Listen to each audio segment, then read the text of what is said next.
Hello students, in this part we will learn about the cardiac cycle.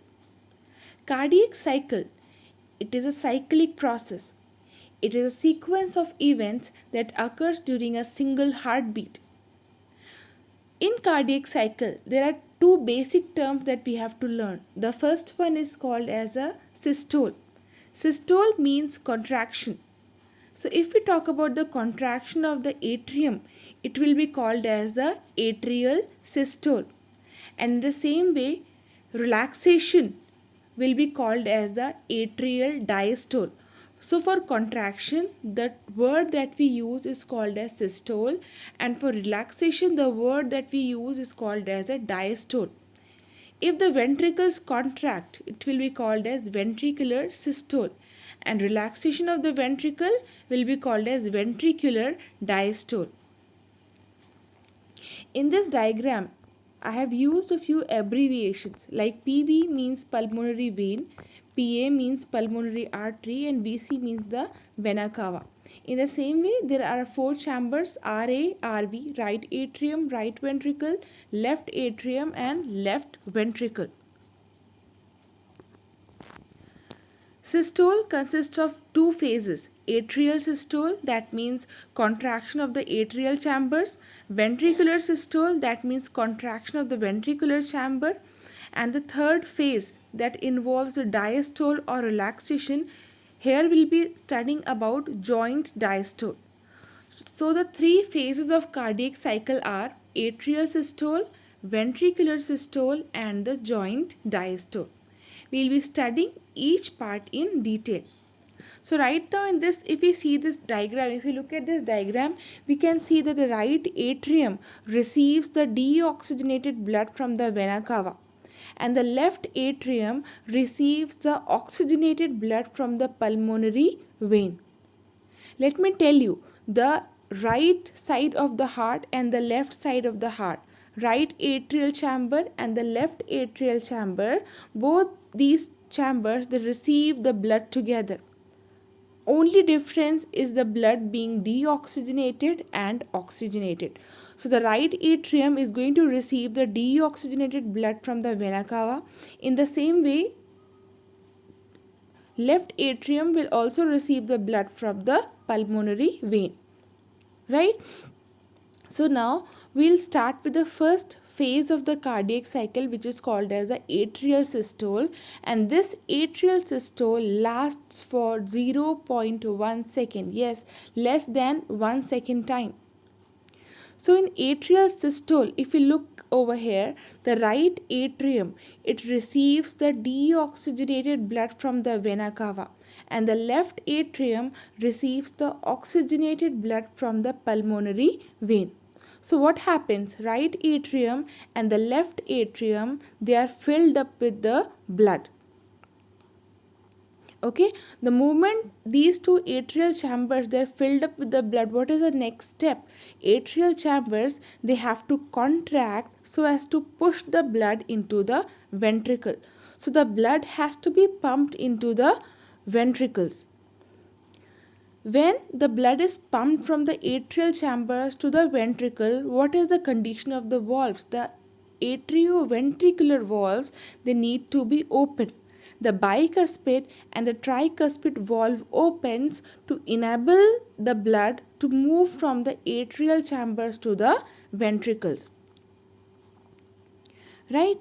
Now here, if we talk about only the right atrium has to pump the blood into the right ventricle, and right atrium is also associated with the inferior vena cava, coronary sinus, and superior vena cava.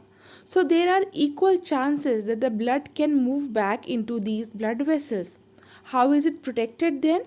Inferior vena cava has presence of a valve called as eustachius valve. Coronary sinus has Thebatius valve, and superior vena cava is devoid of valves. Right? So what happens when the right atrial chamber contracts, the eustachius and the Thebatius valve closes. So it disables the movement of the blood from the right atrium into the inferior vena cava and the coronary sinus.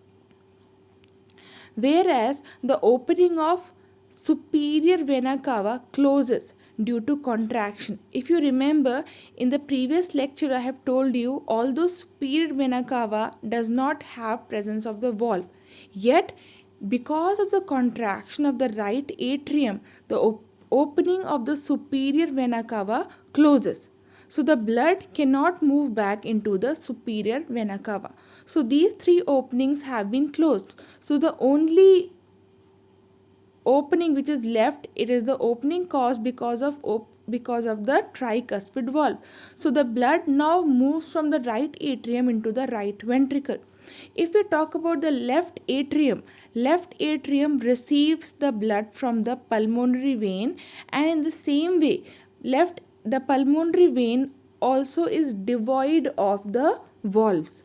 But pulmonary vein, it enters the left atrium at an angle that the moment the left atrium contracts, the opening of the pulmonary vein also closes. So now the blood has to move from the left atrium into the left ventricle with the help of the bicuspid valve, right? So atrial systole, atrium contracts, bicuspid tricuspid valve opens, eustachius thebaceous valve closes, and the opening of superior vena cava and pulmonary vein also closes because of the contraction of the atrial chambers. Now the movement atrial chambers contract, the ventricles, they are completely filled with blood. So what will happen now? The second phase of cardiac cycle starts, which is called as a ventricular systole. That means now the ventricles have to contract, and ventricular systole occurs for a period of 0.3 seconds. So now when the ventricles contract, blood can move back to the atrial chambers. To prevent that, the atrioventricular valves need to close. So the EV valve closes. But because of the strong ventricular contractions, in the previous lecture we have discussed that ventricles, they have strong muscular walls, and if they have this much strong muscular wall, the contraction can be very strong. So because of these strong contractions, the blood can cause the AV valves to fold back, and the blood can go back to the atrial chambers. To prevent that, the AV valves, they are held with the help of the tendinous cord called as chordae tendineae. These chordae tendineae, they tighten up and they hold the AV valves together to prevent the backflow of the blood into the atrial chamber. So these AV valves do not go back. So now when the AV valve closes, there is the first heard sound which is called as the lub. Okay, so closure of the AV valve results into the first heard sound which is called as lub. Now when the AV valve closes, the blood and the ventricles contract, the blood has to move into the associated blood vessel.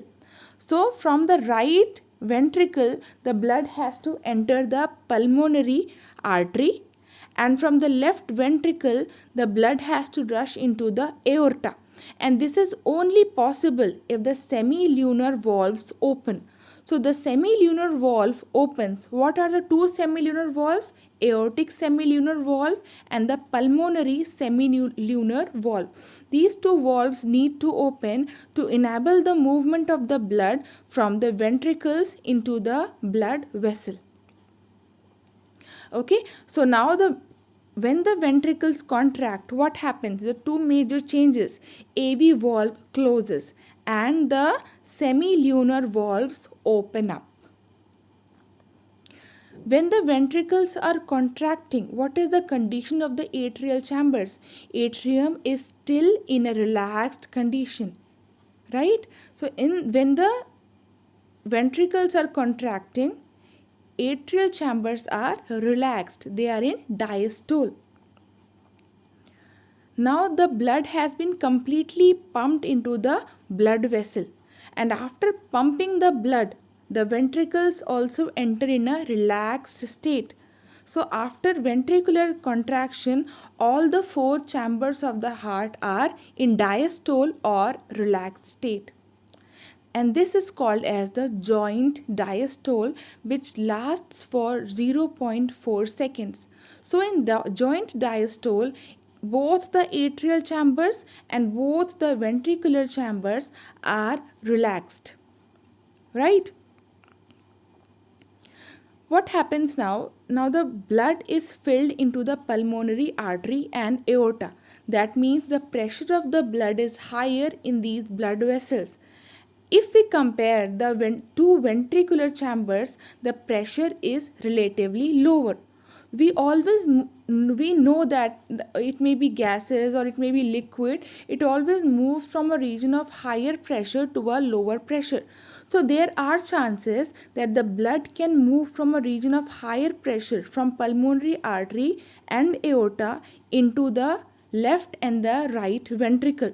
To prevent that backflow of the blood from the blood vessel into the ventricle, the semilunar valve closes. And what are the two semilunar valve? They are pulmonary semilunar valve and the aortic semilunar valve. Right?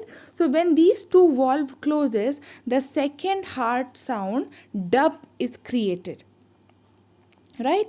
Now the first heart sound was created because of the closure of the AV valve, and the second heart sound is created because of the closure of the semilunar valves, right? The first heart sound, that is lub, was created when the ventricles contracted, and the second heart sound is created when the ventricles are relaxed, right? So when the ventricles have already contracted and the blood is into the blood vessel and all the four chambers are actually in a relaxed condition, what are the atrial chambers doing? Although the atrial chambers are in a relaxed condition, but yet the atrial chambers, they are getting filled up with the blood. That means they are preparing themselves for the second cardiac cycle. The moment the atrial chambers will be completely filled up with the blood, again the cardiac cycle is going to begin. That is atrial systole, ventricular systole, and joint diastole. Right? So these are the three phases of the cardiac cycle. If we talk about the heart sounds, the two heart sounds are lub and dub. Lub is represented by S1 and dub is represented by S2. If we compare these two heart sounds, lub is created because of closure of the AV valve, atrioventricular valve. When it closes, the first heart sound is created.